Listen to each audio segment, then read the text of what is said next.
अच्छा, फिर unconsolidated mass of soil ये कंसिस्ट करता है small fragments of inorganic matter पे, ठीक है। और पूरा जो मिनरल फ्रेमवर्क है वो बेसिकली आता है फ्रॉम पेरेंट मटेरियल, जो बेसिकली रॉक्स में पाया जाता है, ठीक है। रॉक्स की वेदरिंग होती है और उसकी वेदरिंग की वजह से अनकंसोलिडेटेड पेरेंट मटेरियल बनता है, ठीक है। अच्छा, फिर उसके बाद देखिए रॉक्स क्या होते हैं। रॉक्स जो होते हैं ये रिजिडुअल या इन प्लेस पेरेंट मटेरियल होते हैं। रिजिडुअल या इन प्लेस पेरेंट मटेरियल यानी जब मिनरल एलिमेंट्स जो है वो जमा होते जाते हैं किसी खास जगह पे, किसी खास प्लेस में, और फिर वो यूनाइट हो जाते हैं, यूनिफाइड हो जाते हैं, सालों इसको लगते हैं, फिर उसके बाद ये रॉक्स के फॉर्म में एक जहीरे के फॉर्म में नज़र आते हैं, ठीक है। रॉक्स की जो कंपोजिशन होती है वही डिटरमिन करती है सॉइल की कंपोजिशन को, ठीक है। मतलब कि रॉक्स किन किन मिनरल एलिमेंट से बना होता है, तो सॉइल की फॉर्मेशन में वही मिनरल्स इस्तेमाल होते हैं और सॉइल में वही मिनरल्स पाए जाएंगे, ठीक है। अच्छा, रॉक्स की यहाँ पे टाइप्स बताई गई है। सबसे पहले देखिए इग्नियस रॉक्स है।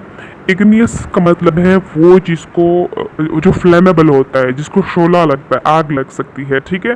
तो इग्नियस रॉक्स जो होते हैं ये हॉट मिक्सचर होता है एलिमेंट्स का, और ये उस वक्त बनता है जब आपको पता है अर्थक्वेक होते हैं और उसकी वजह से क्या होते हैं, आतिशफ़शा पड़ते हैं, ठीक है।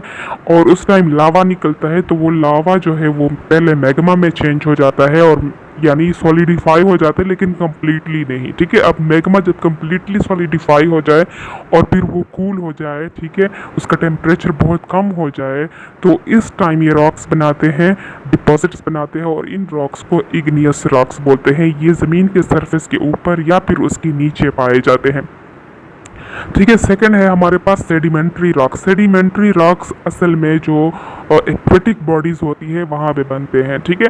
तो एक्वेटिक बॉडीज़ में जो मिनरल्स होते हैं वो नीचे तहनशीन हो जाते हैं, सेडिमेंट हो जाते हैं, ठीक है। फिर वो एक जगह पे सेटल हो जाते हैं और उनकी सेटलिंग की वजह से रॉक्स बनते हैं। इस किस्म के रॉक्स को सेडिमेंट्री रॉक्स बोलते हैं। यहाँ पे इसकी एग्जांपल दी है, एक है शेल और दूसरा लाइमस्टोन, ठीक है। शेल क्या होता है, इसमें क्ले के पार्टिकल्स होते हैं, बहुत फाइन मिनरल पार्टिकल्स होते हैं, प्लस सिल्ट। सिल्ट पार्टिकल्स क्या होते हैं, वो क्ले के मुकाबले में थोड़े लार्जर साइज़ के होते हैं। जब इन दोनों की डिपोजिशन होती है और इनकी वजह से जो रॉक्स बनते हैं उनको शेल बोलते हैं, ठीक है। अच्छा, उसके बाद लाइमस्टोन का जिक्र है। लाइमस्टोन में असल में क्या होता है, कैल्शियम कार्बोनेट के पार्टिकल्स या उसके मिनरल्स क्या होते हैं वो डिपॉजिट